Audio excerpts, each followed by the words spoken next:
ለኡምራ ወይንም ለሐጅ ካልሆነ ጸጉሬን አልላጭም አሉ። አሁን ኡምራ ላይ ናቸው። ጸጉራቸውንም ሊላጩ ነው። ታሪኩ እንዲህ ነው። ላይክ፣ ሼር እና ኮፒ ሊንክ እያደረጋችሁ ታሪኩን ተከታተሉ። ጋሽ ሱልጣን ይባላሉ። ላለፉት 4 ዓመታት ጸጉራቸውን አልተቆረጡም ነበር። ምክንያታቸው ግን ለፋሽን አልነበረም።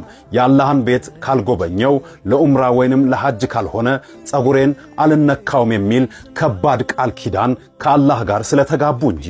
እምነትና ትዕግስት ሲገናኙ ታምር ይፈጠራል። ሰው ስለ ኡምራ ሲያስብ ፍራንካ ይላል። ጋሽ ሱልጣን በአዲስ አበባ አየር ጤና አንሷር መስጂድ በር ላይ መፋቂያ እየሸጡ በተወኩል በአላህ ላይ በመመካት ኖሩ። ቢላሉል ሐበሽ 25ኛ ዓመቱን ሲያከብር በጓደኞቻቸው ግፊት ወደ ፕሮግራሙ ሚሌኒየም አዳራሽ አቀኑ።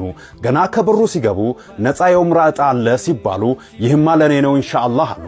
አላህ የጋሽ ሱልጣንን የዓመታት ዱዓ ሰማ። በዴልታ ትራቭል አማካይነት የነፃ ኡምራ ዕድል ዕጣም አሸናፊ ሆኑ።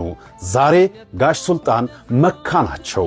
ያ ላለፉት 4 ዓመታት የቆየው ጸጉር ዛሬ በአላህ ቤት ተላጨ። ሱብሃንአላህ! ለአላህ የሰጡት ቃል ዛሬ እውን ሆነ። መልእክቱ አንድ ነው። በአላህ ላይ ተስፋ አትቁረጥ።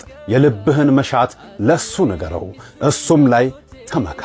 የዘገየ የመሰለህን ነገር አላህ ጊዜውን ጠብቆ አሳምሮ ሊሰጥህ ስለፈለገ ነው። አላህ የለመኑትን አይከለክልም፣ የተመኩበትንም አያሳፍርም። ጋሽ ሱልጣንን ማሻአላህ በሏቸው። ይህ የአላህ ጥሪ ሁላችንንም ይድረሰን። ቸር ያሰማን።